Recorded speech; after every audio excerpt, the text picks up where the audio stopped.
Assalamualaikum warahmatullahi wabarakatuh. Saya Wiwi Idayanti dari Fakultas Keguruan dan Ilmu Pendidikan Undaris.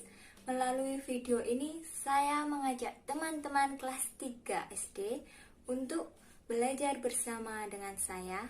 Nah, kali ini kita akan memasuki pembelajaran tema 2, subtema 1, manfaat tumbuhan dengan kehidupan manusia, muatan bahasa Indonesia, menyayangi tumbuhan dan hewan.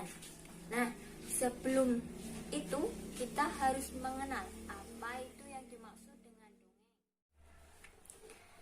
Lalu pengertian dongeng. Apa itu yang dimaksud dengan dongeng? Dongeng adalah sebuah cerita khayalan yang tidak benar-benar terjadi. Dongeng biasanya dibacakan secara turun-temurun. Nah, teman-teman sendiri pasti pernah kan dibacakan dongeng oleh ibu kita waktu kecil atau mau tidur. Nah, dongeng berfungsi menyampaikan ajaran moral atau mendidik dan juga menghibur. Dengan membaca dongeng, kita dapat mengetahui pesan atau nasihat sebuah cerita. Lalu hal-hal yang perlu diperhatikan dalam membaca teks dongeng. Yang pertama yaitu ada lafal. Lafal yaitu cara seseorang mengucapkan bunyi bahasa. Lalu yang kedua ada intonasi. Intonasi suara yaitu naik turunnya nada kalimat agar pendengar tidak bosan dengan nada yang selalu datar. Lalu ada ekspresi. Apa itu ekspresi? Nah, ekspresi yaitu mimik wajah atau perasaan kita dalam membacakan cerita. Lalu yang keempat ada tanda baca. Nah, jika saat membaca bertemu tanda koma, maka pembaca berhenti sebentar dan melanjutkan membaca kembali. Nah, jika saat pembaca bertemu tanda titik, ingat ya, tanda titik, maka pembaca harus berhenti membaca. Kemudian pembaca mulai membaca kalimat berikutnya. Berikutnya ada jenis-jenis dongeng berdasarkan pelakunya. Yang pertama yaitu ada fabel. Fabel yaitu cerita dunia binatang dan dunia tumbuhan. Dongeng binatang yang mengandung pendidikan tentang perbuatan baik atau buruk. Nah, contohnya yaitu dongeng si kancil.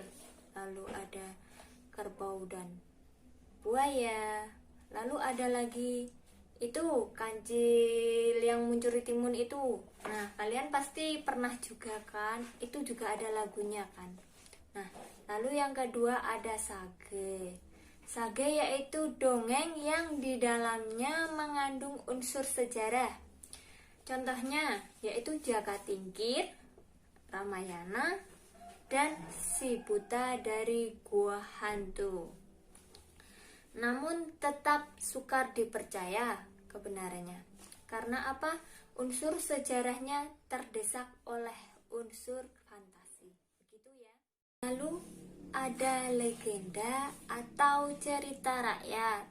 Nah, dongeng ini yang biasa diceritakan dan diciptakan oleh masyarakat setempat sehubungan dengan keadaan alam dan nama daerah sekitar. Nah, contohnya yaitu Rawapening dan Danau Toba. Ada lagi banyak ya, yaitu mungkin Tangkuban Perahu atau dan lain sebagainya. Lalu yang selanjutnya ada mite atau mitos.